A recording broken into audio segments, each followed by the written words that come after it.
कच्चे तेल से अब बात करेंगे क्योंकि यहां पर हमने कल 6% की गिरावट आते हुए देखी और एशियन मार्केट्स में हल्का सा दबाव यहां पर फिर से है। ब्रेंट के दाम 40 के ऊपर लेकिन अभी भी बने हुए हैं। काफी सारी चिंताएं हैं कोरोना वायरस को लेकर, डिमांड को लेकर और इसके अलावा बाजार आईएमएफ ने जो जीडीपी ग्लोबल ग्रोथ को वापस से स्लैश किया है उसका भी असर हमने यहां पर एसेट क्लासेस पे आते हुए देखा है। रविंद्र, कैसे देखते हैं आप कच्चे तेल में, क्या यहां पर और गिरावट की उम्मीद है? जी हाँ मनीषा, मेरे हिसाब से दो तीन फैक्टर्स है। एक तो यूएस प्रोडक्शन अभी फिर से बढ़ रहा है। जो इन्वेंट्री रिपोर्ट आई थी वो थोड़ी सी नेगेटिव थी क्रूड के लिए, और ऑलमोस्ट 11 वीक्स के कॉन्सिक्यूटिव ड्रॉप के बाद यूएस प्रोडक्शन में हमने एक मूव देखा है, मेनली बिकॉज क्रूड में एक रिकवरी आई है तो उससे थोड़ा बहुत production it has return back. लेकिन ये एक फैक्टर है, लेकिन मेजर फैक्टर डिमांड है। आई थिंक आईएमएफ के प्रोजेक्शंस के बाद वरीज और बढ़ गए हैं क्योंकि वर्ल्ड बैंक और ओईसीडी ने ऑलरेडी जीडीपी के प्रोजेक्शंस घटाए थे और आईएमएफ के प्रोजेक्शन के बाद अभी और थोड़ा सा वरीज आ गया है मार्केट में, एंड डिमांड को लेकर क्रूड में बहुत चिंता है। तो आई थिंक उसके वजह से क्रूड में एक प्रेशर आ सकता है। और अगर टेक्निकली बात करें तो ऊपर के लेवल पर एक अच्छा खासा रेजिस्टेंस लिया है एमसीएक्स में। आई थिंक 3100 3150 अभी एक शॉर्ट टर्म टॉप लग रहा है, और हो सकता है कि शॉर्ट टर्म में 2600 से 2500 तक के लेवल भी हम क्रूड में देखें। नाइमेक्स की बात करें तो $35 से $34 तक WTI क्रूड का एक्सपेक्टेशन है। So I think every rise should be a selling opportunity. Intraday perspective से भी अगर ऊपर में 2900 के आसपास अगर प्राइस आता है तो एक बारी शॉर्ट किया जा सकता है। इसका टारगेट हम ले सकते हैं अराउंड 2780 का, और उसके नीचे अगर सस्टेन करता है तो it can even fall to 2600। So I think crude में और $3-4 यहाँ से फॉल वेरी मच पॉसिबल है। कुछ और मुनाफा वसूली यानी कि कच्चे तेल में देखने को मिल सकती है। लेकिन बात अब करेंगे एग्रो कमोडिटीज की, जहां पर चने की कीमतों में तो कमजोरी रादर मजबूती बनी हुई है। सरकारी खरीद और अच्छी हाजिर मांग के चलते चने में यहां पर मजबूती है।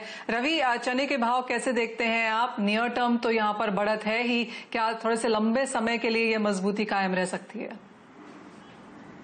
मेरे हिसाब से नियर टर्म की जो मजबूती है वो कायम रह सकता है। आई थिंक अराउंड 15 से 16 मोर ट्रेडिंग सेशन से जो मजबूती है, क्योंकि काफी टाइम देखे तो इसने 4100 का लेवल ब्रेक ना किया और उसके बाद एक अच्छी रनअप अभी देखने को मिल रही है। तो आगे जाके भी ये जो शॉर्ट कवरिंग का मूव है वो जारी रहेगा। फंडामेंटल इंटैक्ट है, क्योंकि लास्ट टाइम जब लॉकडाउन भी लगा था तब जो सारी कमोडिटीज में एक बड़ी गिरावट आई थी, उसमें चना एक ऐसी कमोडिटी थी जिसने 4000 का लेवल भी ब्रेक नहीं किया था, क्योंकि डिस्पाइट ऑफ लॉकडाउन मांग जो हाजिर की थी वो काफी इंटेक रही। तो अभी भी ऐसा लग रहा है कि आगे जाके भी जो थोड़ी अनसर्टनिटी और बढ़ी है, बट फिर भी जो हाजिर में मांग है और जिस हिसाब से प्रोक्योरमेंट उसका किया है, और अभी शॉर्ट टर्म में कोई वहां से जो गवर्नमेंट एजेंसी है वो फिजिकल मार्केट में डिप्लॉय माल नहीं करेगी, तो आई थिंक ये एक पॉजिटिव चीज है।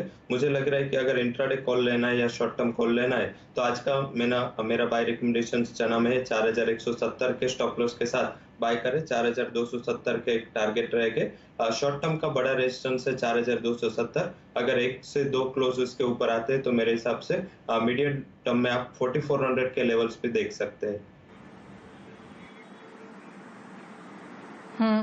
रविंद्र, रवि, बाकी एग्रीकल्चर कमोडिटीज में आपको क्या लगता है? क्योंकि कच्चे तेल की जो गिरावट का असर है वो हमने गुआर में यहां पर पड़ते हुए देखा है। एनसीडीएक्स पर गुआर सीड, गुआर गम में कुछ मुनाफा वसूली यहां पर देखने को मिली है।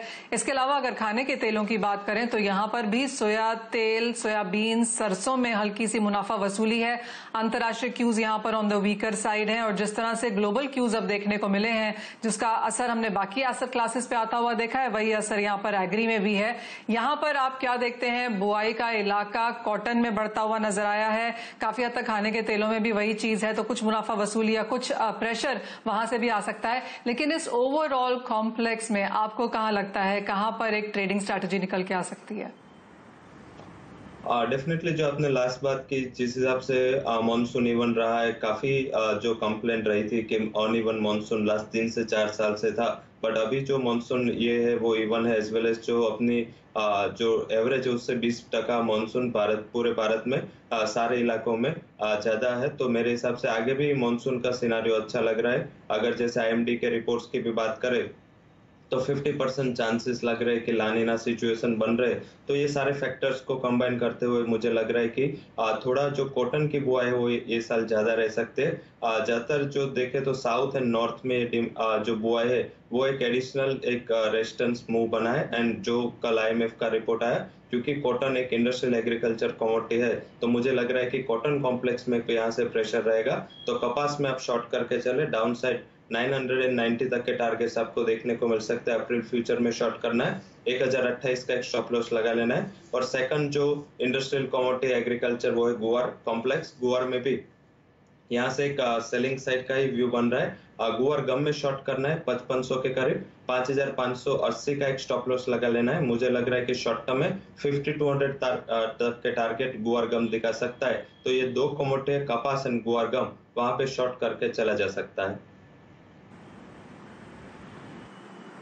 ठीक है, जाते जाते रविंद्र आपसे एक रुपए पर व्यू लेना चाहेंगे, क्योंकि करेंसीज में फिर से यहाँ पर वॉलेटिलिटी देखने को मिली है।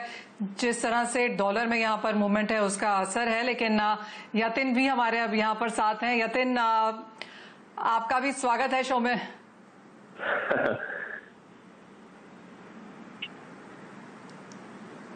हेलो। आईएफएल ग्रुप में जिस तरह की तेजी देखने को मिली है यतिन, उसके बारे में आप हमारे लिए क्या लेके आए हैं? देखिए मनीषा जी, अगर आप ओवरऑल बेसिस पे देखें तो आईआईएफएल फाइनेंस में हमने एक अपर सर्किट आते हुए देखा है। अगर आप स्टॉक एक्सचेंजेस का डिस्क्लोजर देखें तो निर्मल जैन ने कंटिन्यूअस जो मार्च से लेके अभी तक काफी सारे शेयर इकट्ठे किए हैं ओपन मार्केट से, और 24 तारीख को यानी येस्टरडे जो उन्होंने परचेज किया है एक्सचेंज के डिस्क्लोजर के हिसाब से उनकी हिस्सेदारी जो है प्रमोटर ग्रुप की 25% के ऊपर हो गई है। सेबी का रेगुलेशन जो है वो ये कहता है कि अगर आपका जो स्टेक है 25% के ऊपर चले जाता है तो एक मैंडेटरी ओपन ऑफर जो है ट्रिगर हो जाती है 26% के लिए। और ये जो ओपन मार्केट परचेज किया गया है पिछले 26 वीक में, उसका हाईएस्ट प्राइस लगभग 100 रुपए प्रति शेयर का है। तो वहां देखने को मिल सकता है कि शायद ये ओपन ऑफर ट्रिगर हो गई है।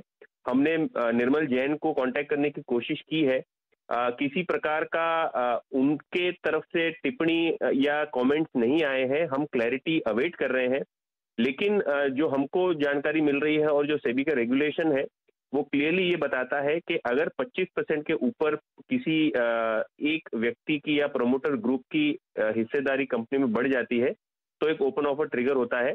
हम मैनेजमेंट से कंटिन्यूअस संपर्क साधे हुए हैं और कोई भी क्लैरिटी अभी अगर हमको मिलती है तो हम जरूर अपने जो व्यूअर्स हैं उनको इत्तला देंगे। लेकिन प्राइमा फेसी जो मार्केट में जो फीडबैक मिला है उससे ये प्रोबेबिलिटी बहुत हाई है कि प्रमोटर्स ने ओपन मार्केट के जरिए जो स्टेक बढ़ाया है उससे एक ओपन ऑफर ट्रिगर जरूर कर दी है। तो clearly going by the book, जैसे यतिन कह रहे हैं कि सेबी के जो रूल्स हैं उसके हिसाब से 25% होल्डिंग अगर आपकी ओपन ऑफर में होती है तो वो ट्रिगर हो जाता है यहाँ पर। लेकिन जैसे यतिन ने कहा कि आईएफएल से अभी कोई ऑफिशियल कमेंट इस बारे में अभी भी अवेटेड है, लेकिन क्लियरली वो खबर और वो जो मार्केट एनालिसिस है वो यतिन की तरफ से फिलहाल बाजार पर आते हुए। लेकिन इसी के साथ फिलहाल इस कार्यक्रम में हमें दीजिए इजाजत। अभी अपने सभी गेस्ट का भी शुक्रिया अदा करना चाहेंगे, लेकिन आप बने रहिए, छोटी सी ब्रेक के बाद लौटेंगे और इस खबर पर और नजर रखेंगे।